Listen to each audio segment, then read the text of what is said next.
What's up, tribe? How you guys doing? This is going to be your review for P-Valley Season 1, Episode 5. And we are dealing with the aftermath of what should have been Mercedes' last dance, honey. So we have Uncle Clifford dealing with, the day after him and Lil Murder, a.k.a. Marcus, because we found out his real name. Well, actually, before we do that, let's rewind a little bit. So the night of, we know Mississippi did the damn thing, and y'all saw all them cell phones. So she ends up going viral, honey. They just tweeted out, text, Twixt, whatever, Instagram, and some more stuff. Her dance, child.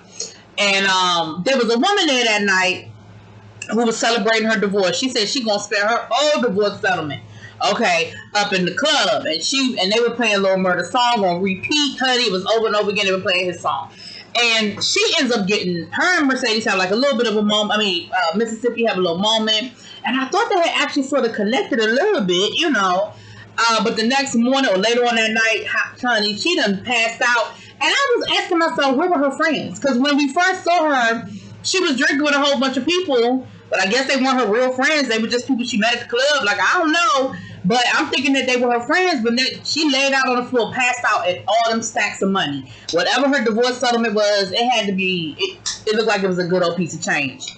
And, honey, Mercedes and Gidget, I keep saying Mercedes. Y'all know Mercedes in jail, child. I'm talking about Mississippi. Listen, Mississippi and Gidget done took that woman money and kept it moving. I said, damn. He ain't gonna wake up or nothing. Then left her there. So the next morning is where we pick up with Uncle Clifford. We got Uncle Clifford. He got Lil Murder still sleeping on his couch, honey. And he gets up and he gets ready to walk on over to the pit. He like, listen, I done been here before. I done this before. I know how this game is played. Listen, it was a one night stand. It was what it was. He gonna wake up and do his thing, and I'm gonna wake up and do my thing. But in the meantime and in between time, I got business to handle down to the paint. He gets down to the paint, and all the ladies are congregating outside the paint because there's a foreclosure notice on the front door saying basically this property is going to be auctioned off in 14 days. Now down to the jail, Mercedes still ain't been booked. Okay, Mercedes has been sitting there all night waiting to make her phone call, and the sheriff, the guy that's in charge, was like, "Listen, the payphone broke. You and everybody up in here has been trying to make a phone call, and it is what it is." Now she still got on all her, what they call it, the floss, okay? And come to find out that the guy, the sheriff that's in charge of the jail, is Jesse. Jesse is the guy. Remember, go back to the first episode, the dude at the club that was trying to touch up on her, that Diamond put out, and she stole his wallet and put his money in the tithes offering? Him. And she said, well, Mama, he said, you wanted to worry about being in jail. You shouldn't have beat up your mama last night. She said, you don't know what my mama did to me. She stole from me. And he said, well, y'all must have that in common because I still ain't got my wallet back. And that's when she recognized him. And it was like, man, damn. When things couldn't get no worse, right? Now, we have Miss Autumn, a.k.a. Haley. I told you that was her real name. We're going to get to that in a second. Haley down to the Telex, a.k.a. Western Union place, trying to get another transfer, and they done told her, listen, your account is frozen, ma'am.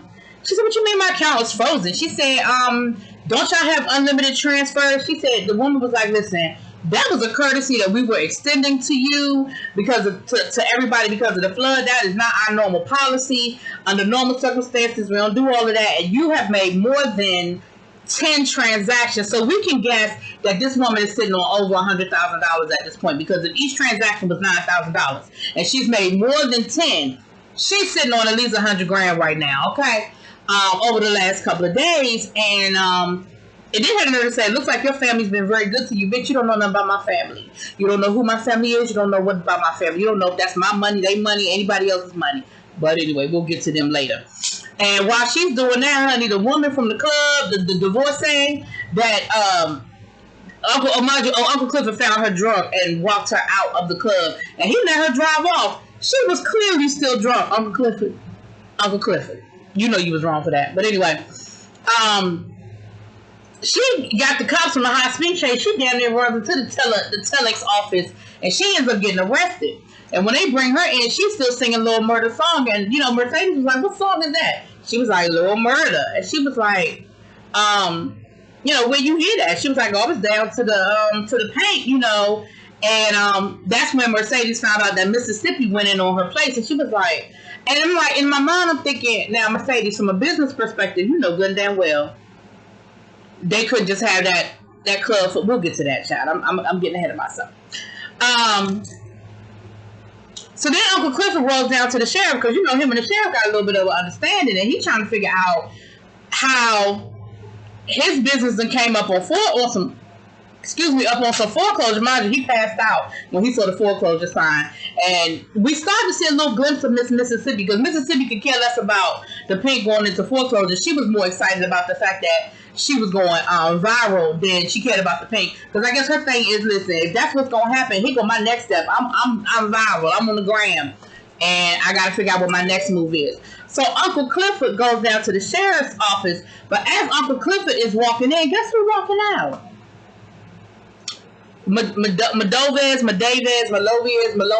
anyway, Hill, Autumn's husband, ex-husband, boyfriend, whoever he is, but the guy that she was checking to find out if he had been found. Oh, I told y'all he was going to trace her through those money transfers. Now, he claimed he had been driving from Texas, which, who was it that said he was at, I think that was Chris on the TSF Entertainment, the podcast that we do for P-Valley, which I'll put that in the description box. Y'all check out the podcast that I'm a part of for P-Valley. But I think it was Chris that said that he did some deductive reasoning, honey, and he put her in Texas.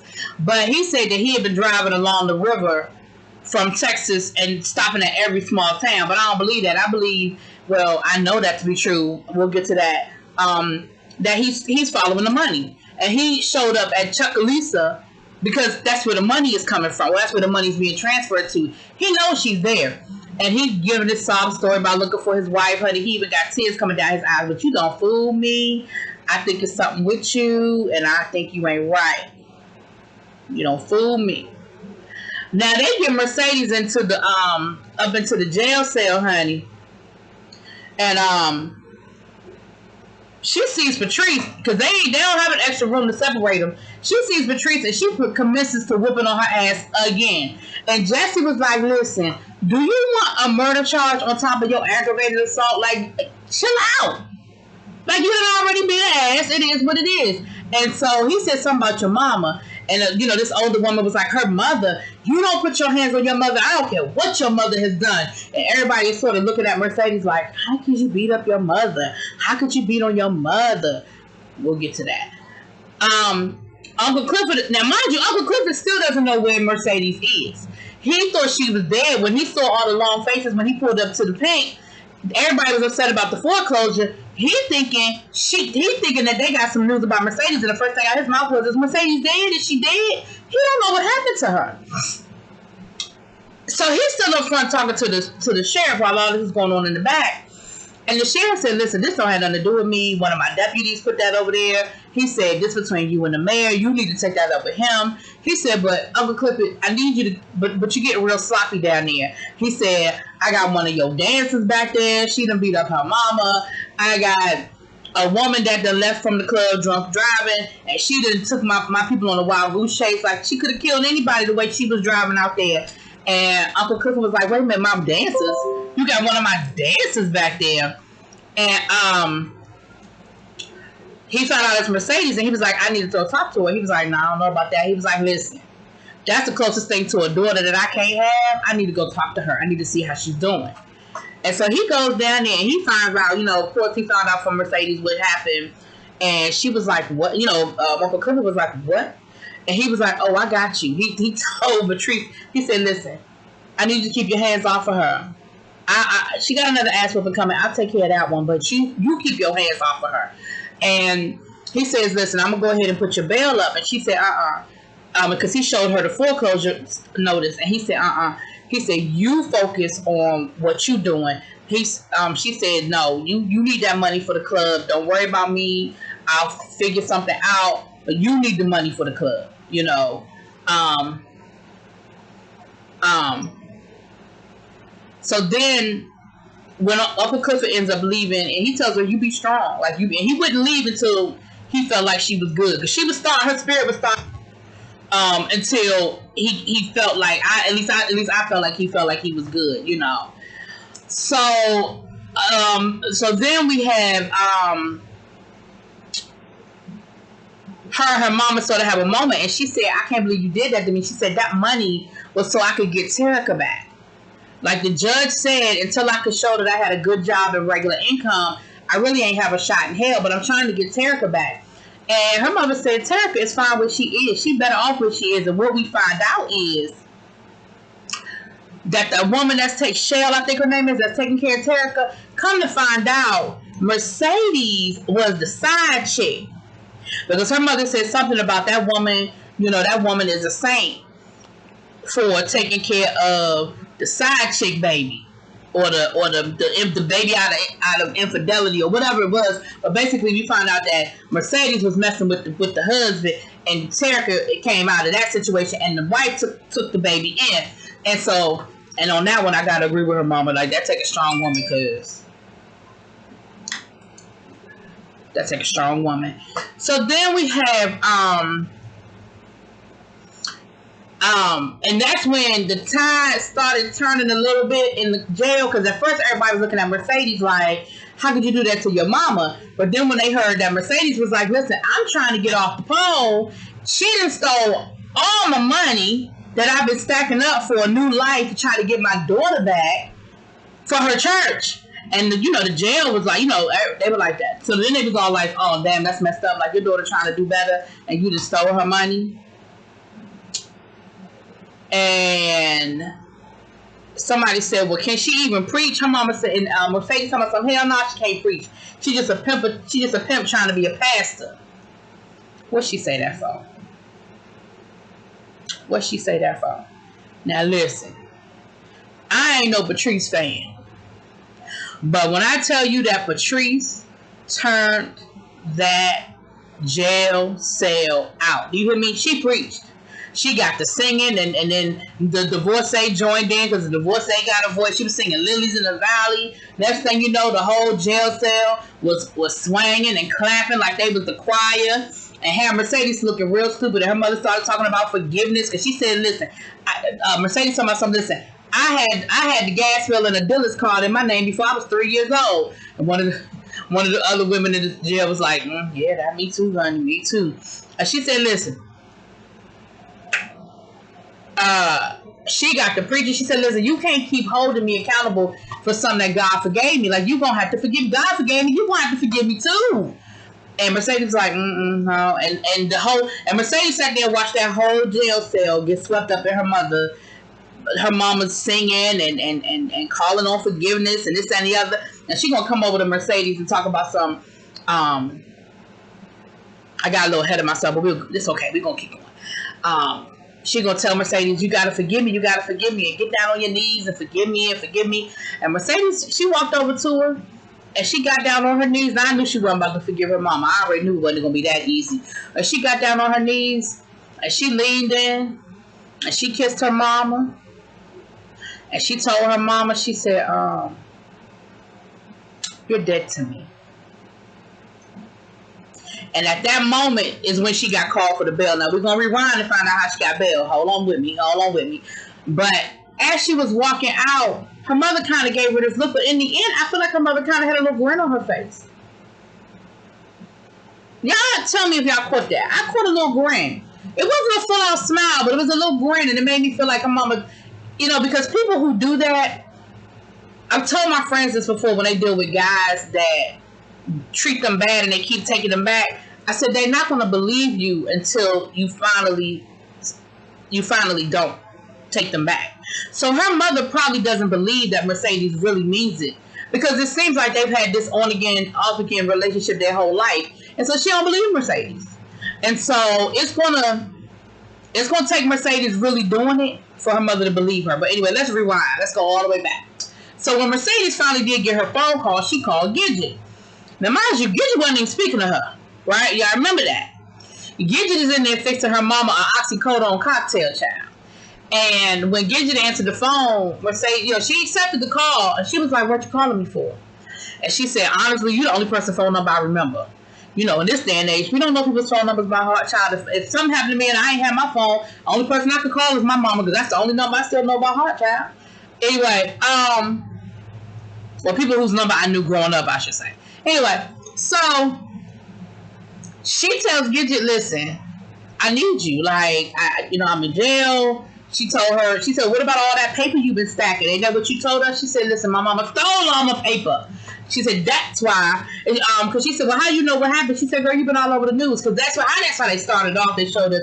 And it was like, local stripper attacks pastor. Because, of course, that's how it played in the news. And so Mercedes was like, yeah, she stole all my money. Like, she stole my money. And Gidget was like, well, how much you need? She said $2,000. Gidget was like, girl, ain't nobody got that kind of money. Now, in my mind, I'm thinking, y'all just stole all that money from the divorcee. Like, y'all just stole all that money from the woman. And I'm thinking, that was money y'all ain't know y'all was getting. So what y'all do with the money? Like, that was less than 6 hours ago. Like, that was just, I don't know what these people are doing with their money. That had to be at least $2,000 sitting on the table. Had to be. But okay.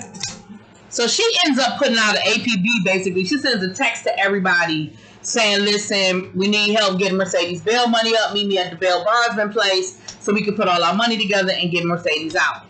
Now, Autumn was down to the Telex place trying to make up some accounts so she can get some more of this money. And she was getting ready to use her real name. And that's when I told y'all her real name was Haley, honey. Because she typed in Haley, but then she deleted it. Now, while they down at the bail bondsman place waiting for the information on how much it was going to cost them to get Mercedes out, they thinking they just needed $2,000. Who's still getting excited? Mississippi. She's still getting excited because she up to 200,000 views now. Like, she just, she said, I'm getting like 5 likes a minute. Like, it's going up like that, or 50 likes a minute.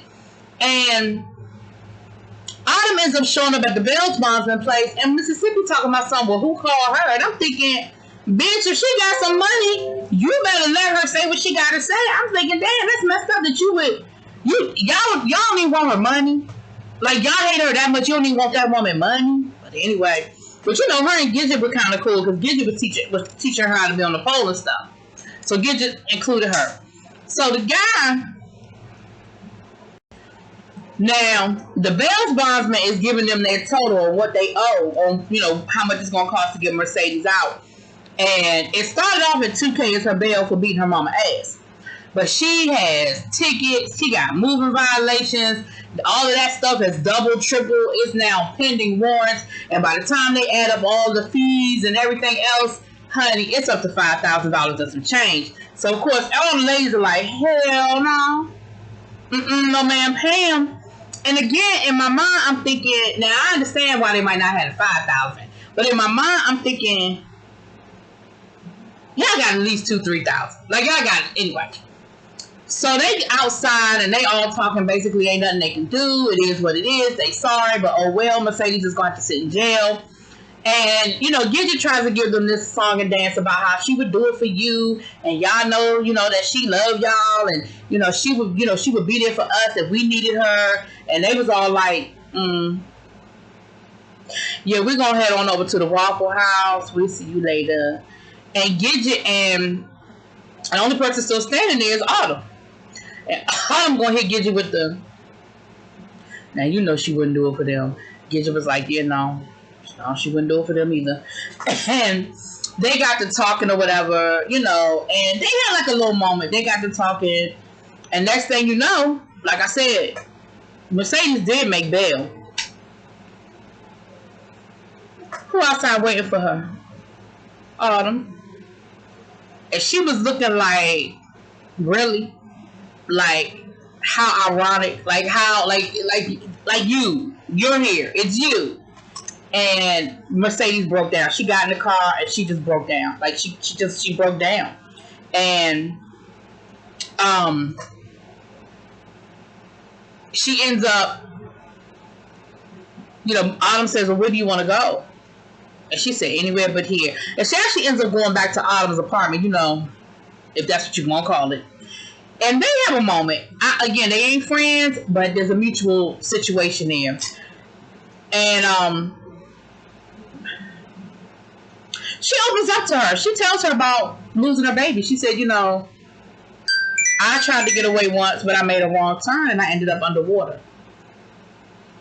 And she talked about losing her baby. And she said that she said,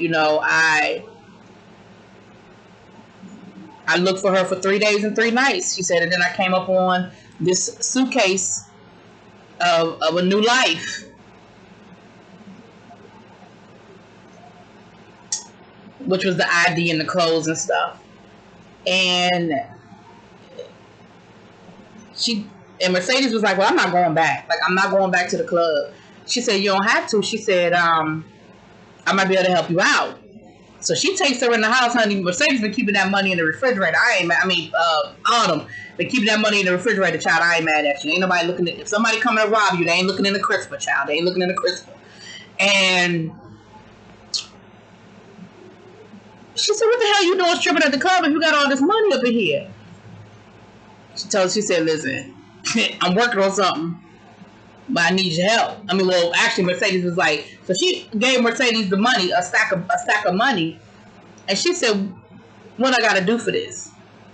And what does she need from Mercedes? She need help getting more of that money. She needs some names and stuff. So Mercedes said, listen, I can hook you up with some names, and I know somebody that can make some fake IDs that'll get you straight.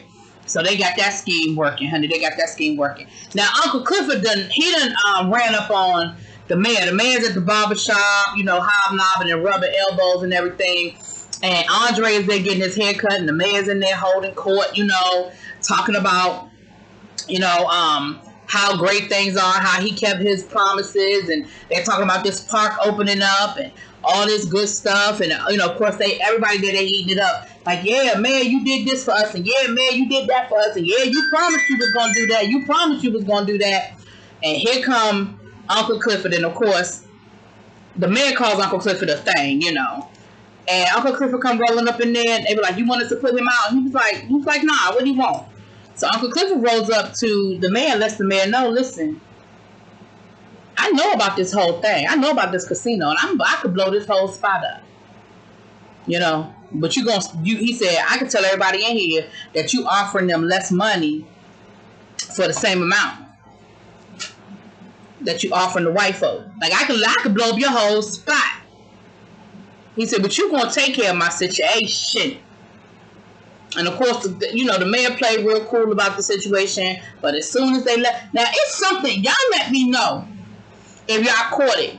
See, you gotta catch it in the previews, and then you gotta catch it in the episode. And in the previews, they say last time on P Valley. Y'all remember the look that the mayor's assistant gave? Look at the previews where they show the mayor's assistant kind of giving a little side eye, and you see how the mayor talked to that woman.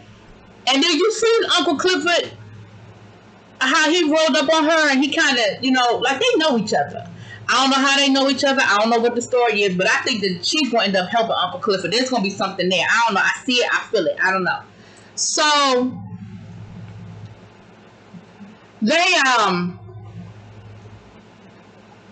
anyway, so the first thing that he asked, he said, now how did he get a copy of these confidential records? He said, you down there at the Pink. He said, you fucking Uncle Clifford? He said, nah. He said, I ain't slept with nobody down there. He said, well, somebody got a hold of this and got it to Uncle Clifford. Now, I want to know how in the world Uncle Clifford got a hold of these confidential records. He said, you need to tighten up your shit, player. You gonna get us all fucked up. And like I said, who's driving the car? The assistant. I said, it's something with her. I don't know what it is, but it's something with her. Now, down to the club, once again, we got Mississippi in the back, counting up all her likes, honey, counting up all her likes. And a couple of the girls are kind of giving her the side eye, like, here we go with her. We done got rid of Mercedes, and now we got another one in here that's just thinking too much of themselves, thinking that they the shit, And in the back, Uncle Clifford is with Big Al, and they're trying to figure out this money, or Big L, whatever. They're trying to figure out this money situation. And Uncle Clifford was like, well, you can't find nothing. He said, listen, I done robbed Peter to pay Paul, to rob Paul back to Peter. There ain't nothing here. Like, I have tried. There's nothing here. And next thing you know, here come a little murder rolling up. Nigga, I want to know how Lil Murda know how to get to the back row. How Lil Murda know how to get back here? And Uncle Clifford says, listen, take a break. He said, I ain't had a break since 1999. He said, you took a break. So Lil Murda come up in there. Lil Murda like, so, what happened? I woke up this morning trying to give me another little taste before I hit the road, and you was gone. And you know, Uncle Clifford's playing it cool, because like I said, Uncle Clifford done been down this road before. He knows how this game goes, and he keeping it real professional with him. He keeping it, he ain't trying to play like he's sprung or nothing like that. And Lil Murda was like, oh, so that's how we gonna play this? He said, listen, I had a good time last night. I want to do it again. He said, matter of fact, I want to take you somewhere. He said, oh, so you want to date me? He was like, I want to, he said, listen, the last gay couple, well, he didn't say gay couple, but he said the last gay couple that decided to hold hands walking along the riverfront found themselves swimming head first in the riverfront, like, dead. And he said the last, he said, you want to take me down to the wing, to the wing shop and get us some lemon pepper wings. He said, yeah, the last gay couple that did that to all about, he called them another name, but last two lesbians. He said, they found themselves getting a train run on them. He said, so that's just not how things are down here where we live. Like, it's not going to happen, brother. Like, it was cool. It was what it was. But all we going to ever be is a secret in the dark. Like, we can't never be public about none of this. Okay? And Lil Murda was like, listen, we'll figure something out because, like, Lil Murda just letting Uncle Clifford know, like, that wasn't just a bang to me. I really like you. He said, that song is about you? I wrote that song about you. He said, that's your song. And next thing you know, honey, they get to kissing, right? So Mississippi is in the back. And they let her know that Diamond said her boyfriend, Eric, I think his name is out front with the baby. And, all of them kind of got to looking at each other because they know Eric be the one whooping her ass. So they kind of giving each other that look like, They said, you think he knows she done went viral yet? And they was like, listen, everybody and their cousin done seen that video. So he done seen the video. So we finally get to meet Eric. Eric, a little white boy. Okay? And Diamond is out there fuming. You could tell he's not happy at all. He ain't feeling it. He ain't happy. And he says, he's talking to her about, well, why, who keeps the baby when you out on stage, and why, I got a good job now, I got my job back here, you don't have to do this anymore, and, and she's being real nice, but real, like, I'm ready to get the hell out of here. He's like, why you come out here looking all half naked? She was like, because I just ran out here to get the baby real quick, like, it ain't that serious, like, they gonna see all of this plus a little bit more in a few minutes, like, and he said, he lets her know he saw that video too. But he lets her go on back in there, and Diamond is just standing there, and you see him walk past Diamond. I'm telling y'all, Diamond gonna kill that boy. Something gonna go down between him and Diamond. I don't know if Diamond gonna kill him or just beat him up real bad, but his face is gonna make contact with Diamond's fist at some point in time in the next couple of episodes, and we don't have but a couple left, but So, on her way back in, Mississippi has the baby, and Uncle Clifford had been keeping the baby. So she goes to knock on the door, and instead of knocking on the door for whatever reason, I don't know if she knocked on the door and they didn't respond, or she just didn't knock on the door, but she ends up looking, there's a crack into Uncle Clifford's office. She ends up looking through the crack, and she sees them kissing. And Uncle Clifford sees her, sees them. And of course, he starts panicking. He said, let me go talk to her. Lil Murda said, let me go talk to her. I said, oh. And Uncle Clifford said the same thing. He said, oh. Now, I don't know what Lil Murda gonna say. But Lil Murda said, let me handle it. Okay. Now, last but not least, okay, we in this whole situation where we see Mr. Hill, Madavius, Matavius, Thelonious, Mr. Messiah. Y'all know who I'm talking about. Autumn's husband, ex-husband, boo thing, whoever he is. We see him sitting in front of his laptop down at the motel. Now, he ain't even staying at no big-time hotel, honey. He down to the motel, sitting there eating him some crystals, watching all these transactions. That's why I told y'all that's how he found her, because he sees the transactions. And he's actually letting them go through. And he's probably letting them go through so he can find her. Now, I don't know if that's her money or she's stealing his money. Now, she said that the money was retribution. When she was talking to Mercedes, she said that money was retribution. So, I don't know if she feel like it belongs to her because she dealt with all them ass whippings or got that gun put to her head, or because she lost that baby. I don't know why she feel like it's hers, or if maybe it's hers. I don't know. But neither here nor there. That was P-Valley this week, honey. Y'all, we getting there. Let me know what y'all think. Talk to you later. Peace.